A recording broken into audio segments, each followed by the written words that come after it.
Hello दोस्तों, मैं DK Verma. मेरे इस यूट्यूब चैनल में आपका फिर से स्वागत है। तो आज हम देखेंगे बायो के कुछ इम्पोर्टेंट प्रश्न और उसके आंसर। ठीक है, तो चलिए हम एक एक करके सारे ऑप्शंस को भी चेक करेंगे और उसके उनके फैक्टों को भी समझेंगे, अच्छी तरह से समझेंगे। ठीक है, तो आप इस वीडियो को अंत तक ज़रूर देखें, क्योंकि आपको इस वीडियो से निश्चित ही फ़ायदा होगा और आने वाले कोई भी कंपटीशन एग्ज़ाम में आपको यहाँ से क्वेश्चन एक ना एक ज़रूर देखने को मिलेंगे। ठीक है, तो बने रहिएगा अंतिम तक। तो चलिए स्टार्ट करते हैं आज का पहला क्वेश्चन। तो देखिए पहला क्वेश्चन क्या है। तो मानव शरीर के किस अंग में भोजन का अधिकांश पाचन होता है। तो इसका राइट आंसर आंसर हो जाएगा ऑप्शन नंबर सी, छोटी आंत। तो भोजन का अधिकांश पाचन कहाँ होता है, तो छोटी आंत में होता है। तो चलिए अब ऑप्शन नंबर ए को चेक करते हैं। ऑप्शन नंबर ए क्या है, तो बड़ी आंत। तो यहाँ पे जो होता है वो भोजन का, ठीक है, सॉरी पानी का, ये पानी का जो होता है बड़ी आंत में, ठीक है, पानी का जो अवशोषण होता है वो सबसे ज़्यादा कहाँ होता है, तो बड़ी आंत में होता है। ठीक है, चलिए अब नेक्स्ट ऑप्शंस को भी देख लेते हैं। अग्नाशय। अग्नाशय, अग्नाशय को हम क्या कहते हैं, तो मिक्स ग्लैंड कहते हैं। इसको हम क्या कहते हैं, मिक्स ग्लैंड कहते हैं, क्योंकि ये एंजाइम, ठीक है, ये एंजाइम और हार्मोन का प्रोड्यूस करता है। ठीक है, इसलिए इसको मिक्स ग्लैंड कहते हैं। तथा ये 3 प्रकार की एंजाइम का भी स्रावित करती है। ट्रिप्सिन, एमाइलेज और क्या बोलते हैं, ट्रिप्सिन, एमाइलेज और लाइपेज। ठीक है, तो इसको हम शॉर्ट में एल, इसको शॉर्ट में हम क्या कह सकते हैं, एल ए टी। देखिए लाइपेज जो है वो क्या करती है, लाइपेज जो है वो वसा को पचाती है। किसको पचाती है, वसा को। एमाइलेज कार्बोहाइड्रेट को, ठीक है, और ट्रिप्सिन, ट्रिप्सिन पचाती है प्रोटीन को। ठीक, ट्रिप्सिन किसको पचाती है, प्रोटीन को पचाती है। चलिए अब देख लेते हैं दूसरा क्वेश्चन। दूसरा क्वेश्चन क्या है, तो पिट्यूटरी ग्लैंड कहाँ स्थित होती है। तो इसका राइट आंसर हो जाएगा ऑप्शन नंबर सी, मस्तिष्क में। ठीक है, तो पिट्यूटरी ग्लैंड कहाँ स्थित होती है, तो मस्तिष्क में स्थित होती है। अब देखिए किडनी, किडनी क्या करती है, तो किडनी ब्लड को फिल्ट्रेशन का काम करती है। किडनी ब्लड को फिल्ट्रेशन का काम करती है। ठीक है, फिल्ट्रेशन का काम कौन कौन करती है, तो किडनी करती है। तो चलिए ऑप्शन अब देखते हैं बी को, हृदय।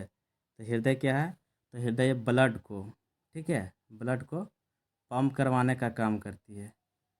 ठीक, उसके बाद इसके इसके अध्ययन को क्या कहते हैं, कार्डियोलॉजी कहते हैं। इसके अध्ययन को, हृदय के अध्ययन को कार्डियोलॉजी कहते हैं। ध्यान रखिएगा, इस तरह के क्वेश्चन अक्सर एग्जाम में पूछे जाते हैं।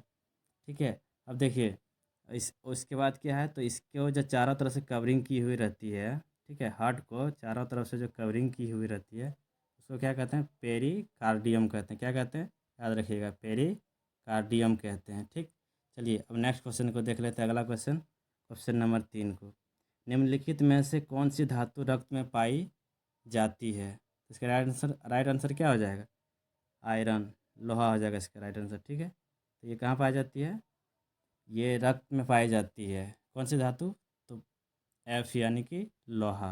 अब देखिए ऑप्शन नंबर ए को चेक करेंगे, सोडियम। सोडियम की परमाणु संख्या कितनी होती है, 11 होती है, तथा इसकी संयोजकता जो होती है वैलेंसी, वो 2 होती है। तो वैलेंसी में आपको कोई एक वीडियो लेके आऊँगा केमिस्ट्री का, तो मैं आपको वहाँ बताऊँगा कि वैलेंसी क्या होता है। बस आप इतना याद रखिए कि सोडियम का वैलेंसी 2 होता है।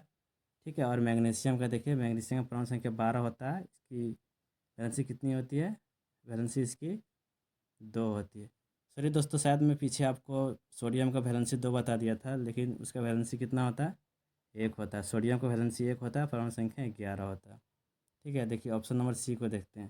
ऑप्शन नंबर सी क्या है, तो पोटेशियम है। इसकी इसकी परमाणु संख्या कितनी होती है, तो 19 होती है। इसका कितना होता है, ये वैलेंसी कितनी होती है, 1 होती है। चलिए अब देखते हैं अगला क्वेश्चन, क्वेश्चन नंबर 4 को, इनमें से कौन सा मानव रक्त का घटक नहीं है।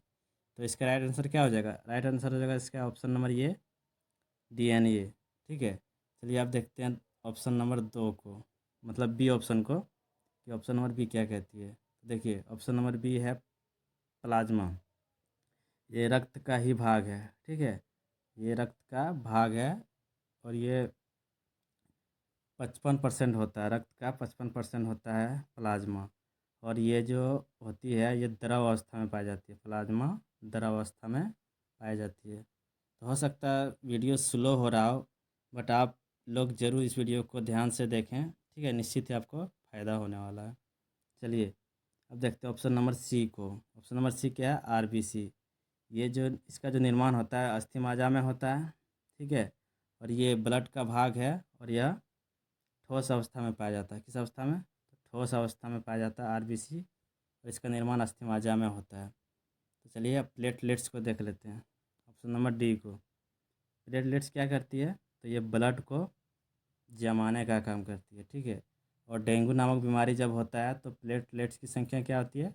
घट जाती है, ठीक है। तो याद रखिएगा। चलिए अब देखते हैं नेक्स्ट क्वेश्चन को, क्वेश्चन नंबर 5 को। तो देखिए, मनुष्य के रक्त में अशुद्धियों को छानकर कौन अलग करता है? तो इसका राइट आंसर क्या हो जाएगा? इसका राइट आंसर हो जाएगा, मैंने आपको बताया था कि लीवर क्या करती है, तो ब्लड का फिल्ट्रेशन करती है। तो इसका राइट आंसर हो जाएगा ऑप्शन नंबर सी, गुर्दा, ठीक है। चलिए ऑप्शन एक एक करके ऑप्शन को देख लेते हैं। तो देखिए, मैंने हृदय को पढ़ लिया, जान लिया। देखिए अब क्या है? फेफड़ा। फेफड़ा क्या करती है? ब्लड को शुद्ध करने का काम कौन करती है? ब्लड को शुद्ध करने का काम करती है फेफड़ा, ठीक है।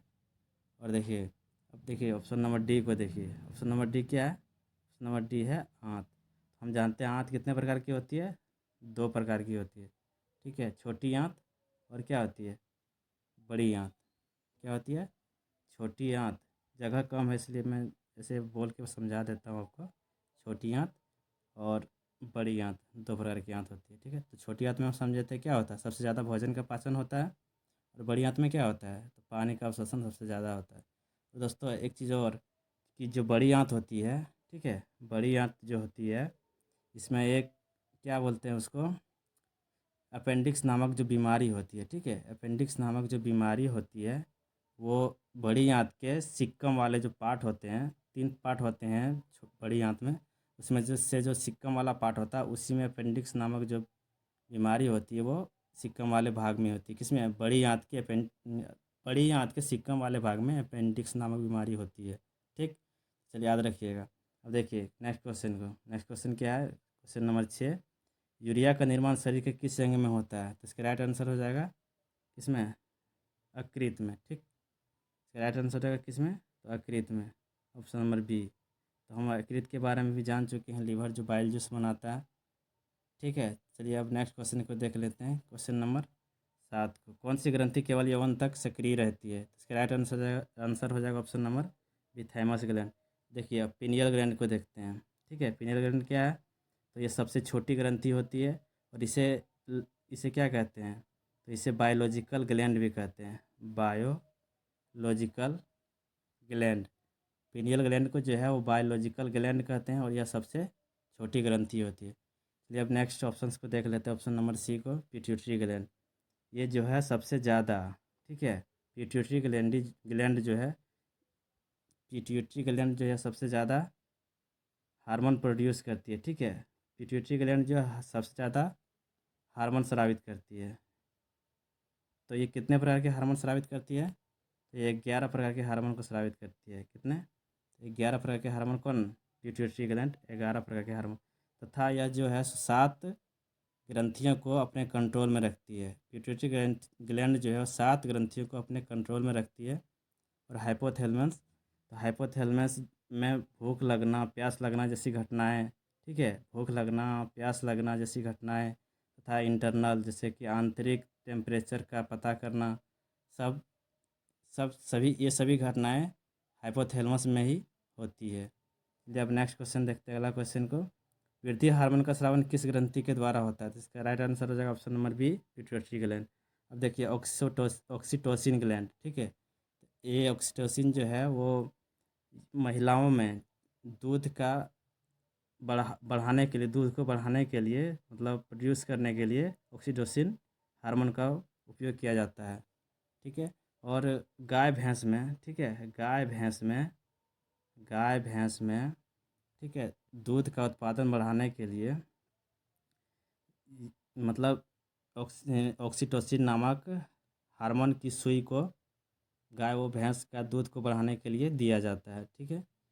तो याद रखिएगा। ऑप्शन नंबर सी देखिए अब क्या कहती है। ऑप्शन नंबर सी है मेलाटोनिन। तो मेलाटोनिन जो है यह ब्रेन का मरम्मत करने का काम करती है, ठीक है। ब्रेन का मरम्मत का काम करती है कौन? मेलाटोनिन।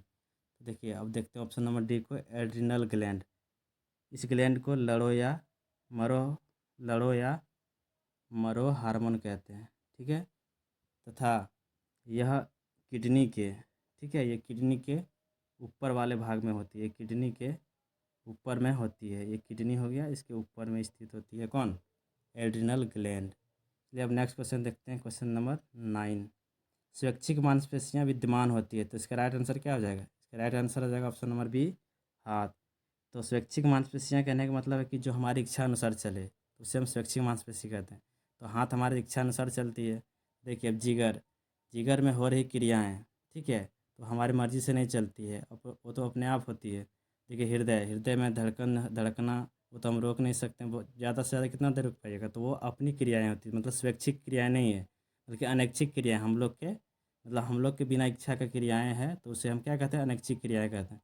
तो इसका राइट आंसर हो जाएगा ऑप्शन नंबर बी, स्वैच्छिक मांसपेशियाँ तो हाथ में होती है, बाद बाकी अनैच्छिक क्रियाएं होती है जिगर में, हृदय में, फेफड़ा में, ठीक है। चलिए अब नेक्स्ट क्वेश्चन को देख लेते हैं, अगला क्वेश्चन, क्वेश्चन नंबर 10 को, ठीक है। तो देखिए कौन सा खनिज हड्डियों के लिए आवश्यक है, तो इसका राइट आंसर क्या हो जाएगा, इसका राइट आंसर हो जाएगा ऑप्शन नंबर डी, कैल्शियम। देखिए अब देखते हैं ऑप्शन नंबर ए को, तो जिंक, जिंक की परमाणु संख्या 30 होती है, ठीक है। तो इसका संयोजकता कितनी होती है, +2 होती है, ठीक। अब देखिए अब आयरन की, Fe, इसकी परमाणु संख्या 26 होती है, तथा इसकी भी संयोजकता +2 होती है। अब देखिए सल्फेट, सल्फेट कोई तत्व नहीं है, ये किसी का मिश्रण या तो यौगिक कह सकते हैं हम, तो ये सल्फर प्लस ऑक्सीजन का मिश्रण है, तो इस क्या बन जाता है, सल्फेट बन जाता है। चलिए दोस्तों, उम्मीद करता हूँ कि आप लोग को यह वीडियो पसंद आया होगा, ठीक है। अगर आपको यह वीडियो पसंद आया हो तो इस वीडियो को ज़्यादा से ज़्यादा शेयर करें, लाइक करें, और हमारे इस यूट्यूब चैनल को सब्सक्राइब करें। तो चलिए मिलते हैं नेक्स्ट वीडियो में, तब तक के लिए बाय बाय, टेक केयर, जय हिंद, जय भारत।